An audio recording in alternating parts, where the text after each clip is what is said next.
بسم الله الرحمن الرحيم.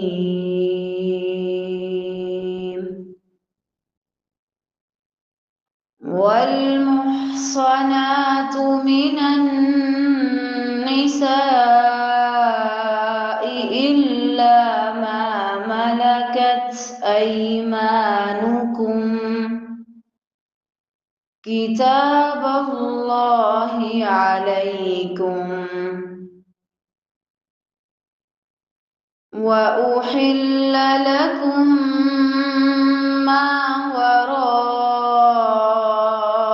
ذلكم أن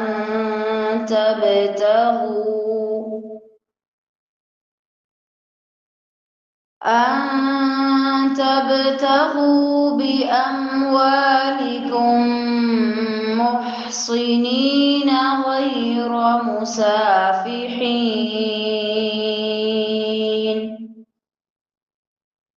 فما استمتعتم به منهن فآتوهن أجورهن فريضة، ولا جناح عليكم فيما تراضيتم به من بعد الفريضة، إن الله كان عليما حكيما. ومن لم يستطع منكم طولا أن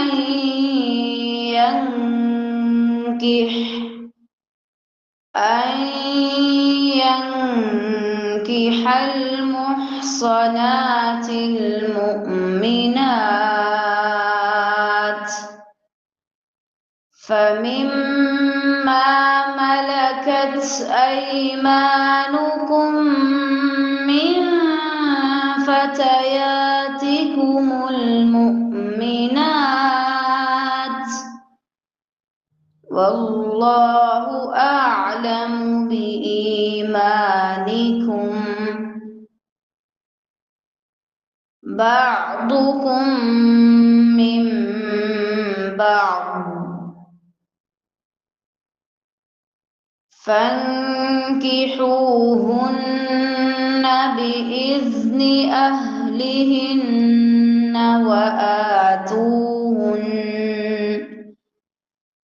وآتوهن أجورهن بالمعروف محصنات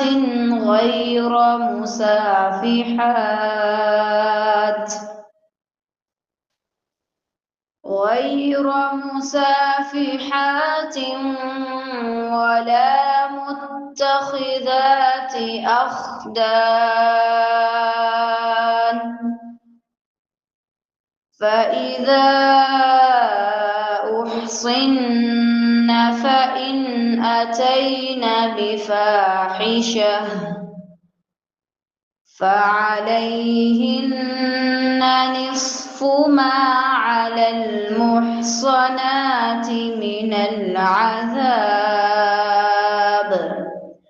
ذلك لمن خشي العنة منكم، وأن تصبروا خير لكم، والله غفور رحيم.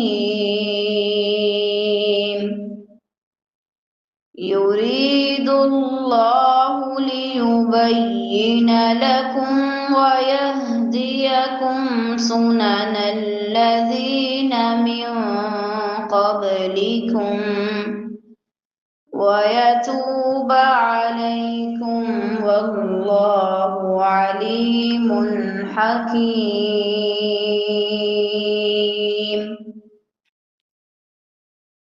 والله يريد أن يتوب عليكم ويريد الذين يتبعون الشهوات أن تميلوا ميلا عظيما